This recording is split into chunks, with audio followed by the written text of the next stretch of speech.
Stone Roses.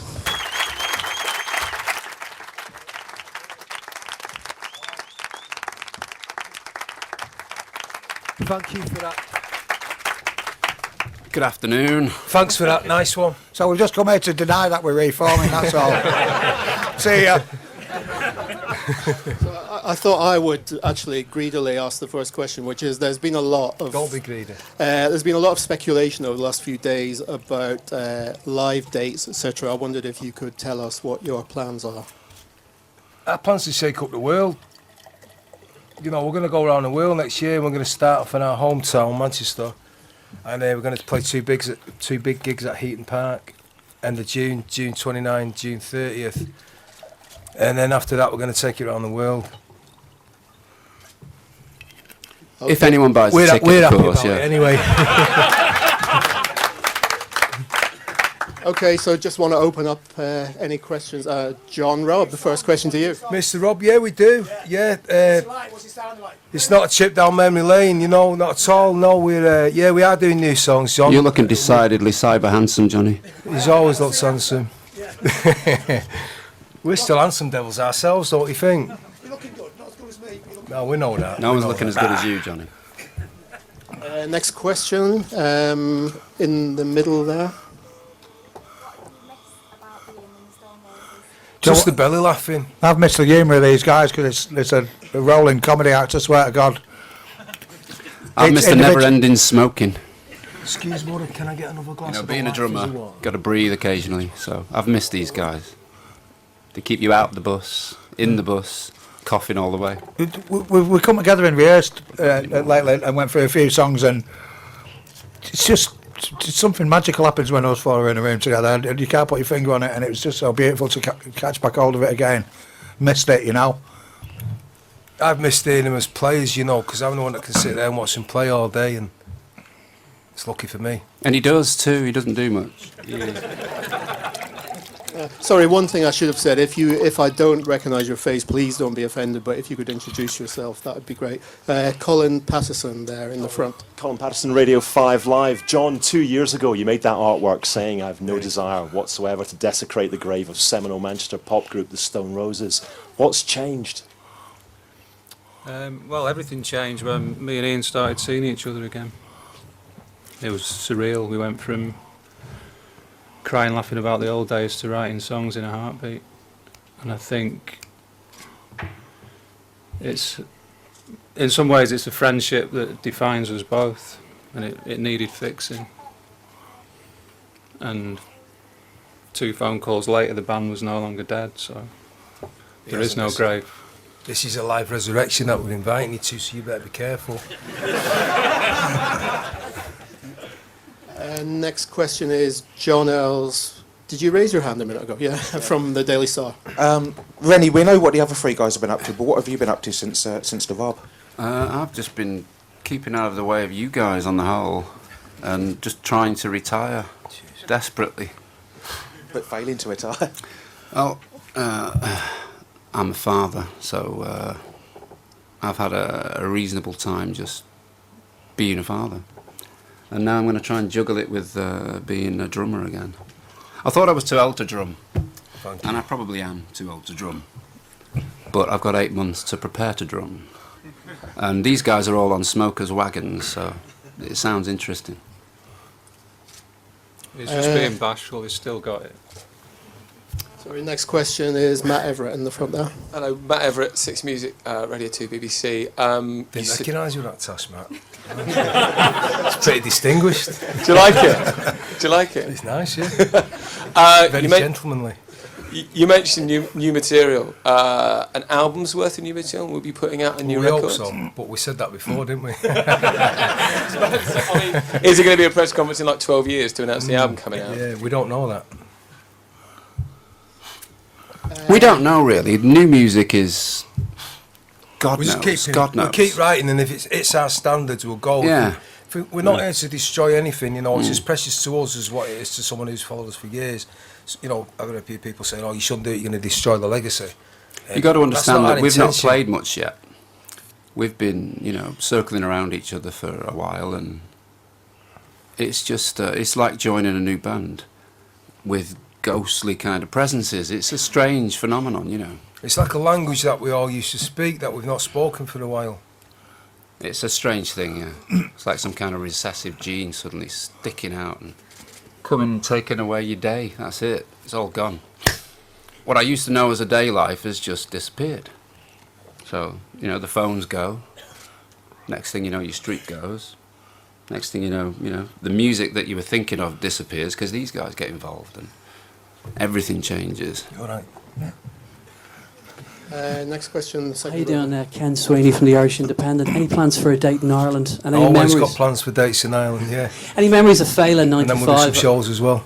Great. So next year, I'd like to get over to Dublin and do a couple of nights at McGonagall's. okay, you had to fight your way out the first time you played there, didn't you? Hey, see, that failure in '95 was probably the second greatest show the Roses ever played, second behind Glasgow Green, in my humble estimations.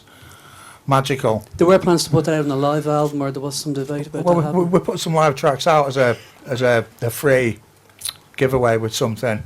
That's Oh, still it's up in the air. amazing. Okay. Brilliant. I don't For think sure. I'm very good on that. After Manchester So, we'll Island's leave that. next on our list always, yeah. There was just one last quote. Apparently, you said at one point you wanted to save the world from U2. Do you still feel like that? Nonsense. You We'll have two are another go. wonderful. We'll have another go, yeah. I quite like you two. And There's also, nothing wrong with you two. I like Bono, was my mate, man. it was two said are that it was said that Acton Baby was very influenced by the Roses. Well, What as would you far as say to I'm that? concerned, I've stolen from Larry Mullen's career for years. You know, without Larry, I wouldn't be able to stomp and sing. It'd be difficult. I mean, you know, I owe debts to the Bundu Boys, Larry Mullen, Stuart Copeland. You know, no, they're good players and they're great songwriters. So So Phil I think Collins the out. Bobbins could put that on the record. Actually Bobbins. Also One's in the made me second row cry. there. Sorry. Hi, Sarah Walters from the Manchester Evening News. Hiya. Hiya. You said that it all changed when you came back together, but what was the event that brought you back together? And generally, how does it affect all the other projects that you've all been doing? Will you all carry on with those? It was the loss of Manny's mum. That started the chain of events that brought us all to this room today. It's weird how it can just be one mad thing and fix a lot of wrongs, isn't it? You know what I mean? We think of beautiful things come out of a really sad situation. So that's nice, you know. It's good. Good things can come out of fucking grey clouds, yeah? we'll see how Nice. beautiful it is when it's on record and on stage. Yeah, you know, they might go tits up, seriously, but you never know. But that's Long the, way to go between now and that's the tightrope we Eaton Park. walk. Yeah. I don't think, you know, where I'm concerned with Primal Scream, I'm going to have to back off. And you know, it's been heartbreaking with them because they've been my family for the last 15 years, you know, and they've really saved my arse. They might be saving your ass again in a They couple might be saving my of arse weeks. again in a couple of weeks. So I won't definitely. But we've talked and they just said that they know where I am with it, and I've always had it on my mind, and I've never written it off. So I've been allowed to go follow my dream, you know. So I eternally will be grateful to them for that. For me, I've parked my solo thing in a lay-by and jumped in another vehicle, and I'm in that now. Thank you. Next question, Hamish from NME. Is this going to go on forever, or is it just for the summer? Nothing goes on forever. Who'd Hamish. be able to answer any question like that? Life's a day at a time, innit? I mean, I'll be happy if it goes on for 12 months. Right. You know, we're not teenagers. I mean, I'm going to be at least 36 when this thing starts. to kick off. It's basically it's a suck it and see thing, Hamish. You know, if we're enjoying it and the music's coming and it's credible, then why stop doing it? We'll you know? ride it till the wheels fall off like we did last time. And they did fall off, didn't they? See, that's a phrase we can take from the U2. Rattle and hum. It rattles and hums, and then it'll fall to bits. You've got to test it to the limit and then just break it. Okay, just behind Hamish. Jane Witherspoon from Sky News. Have you guys still got it in you, and what makes you think it's going to be different this time round? If we didn't think we'd have it in us, we wouldn't be sat here wasting our own time, never mind anybody else's time. We've got kids. There's no way we're coming out to show ourselves up. As far as I'm saying, there's no one in the I'm going to say the world that can play like these three together. It's an old thing that bands don't do anymore. When there's players together, that unseen member comes in. There's something happening musically, like an undercarriage that is just there. That's magical. So we're going to bring that out, and we're going to ride that as long as we can. I always said I would never do it before I reached 90. So, Nearly there. well, I'm there. There's my 90 chip sandwich. It's getting a bit surreal now, isn't it? I'm scared. What the fuck have I done? You should be. You should be, boy. Next one is, yeah, there. And then you next, Neil. Hi, I'm Mayor Nissim Digital Spy. Manny, a couple of years ago you said that when these guys were saying it wouldn't happen, that if enough money was waved there, it would happen. Well, that's probably me being flippant and petulant. It's never been about the money. You know, I've been out constantly on tour for the last 15 years since the Roses finished, and I get stopped in every city of every country in the world every day, and I stop people. Will it happen?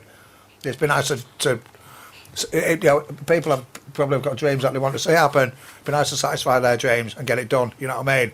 Because I'm getting fucking sick of being asked a question and answering it. The money's always been on the table, you know. We could have took that money any time we wanted, every year, 2-3 times a year. We've had offers, you know, all the way down the line. And secondly, there's lots of rumours of you playing some of the big summer festivals next year. Reading and Via have been mentioned. Is there anything you We can say can't about say. that yet? At the moment, They're we just have rumours, Manchester, that's just it. rumours, them, aren't they? Thanks And so as far as why, we're all chasing 50. And as far as drummers are concerned, you should really quit at 35. Cool, thank you. Neil McCormack, Daily Telegraph. Quit cage fighting, definitely. Why did you all deny it so vociferously, you know, for so long? You know, if anybody suggested it, you all came down, or those who were speaking very heavily against it, except actually Manny. And yeah, so why was it such a no-go area for so long? Because we've not seen each other, so how can you bring a band with a spirit to warm people up and lift people up if you've not even spoken to each other, you know? I didn't think I could do it. Simple as that. I've never seen anyone our age do what we're attempting to do. It's like Everest. Great. Bring it on, man. Sounds heroic, right? All right, you, John. Superb. Show me the mountain and I will fucking I just didn't climb think it. we could do it. Didn't think we could do it. We What got about in you, a John? room. Why, and, maybe I was why were wrong. you so against it? I just couldn't see it happening, and I resented the fact that people were trying to force it on me. But when me and Ian met by chance, it changed everything. It completely changed my outlook. It made me think it was possible. It might even be enjoyable. And that's turned out to be the case. We've rehearsed, we've written songs, and in some ways it seems like 15 years ago was yesterday. You know, it's It really does. quite strange. It just felt so natural when we got back in that room. It was uncanny, unreal, man. You couldn't put a Rizzler paper between the 15 years of gap. It was that close, you know. I had to go, though. I've seen you, mate.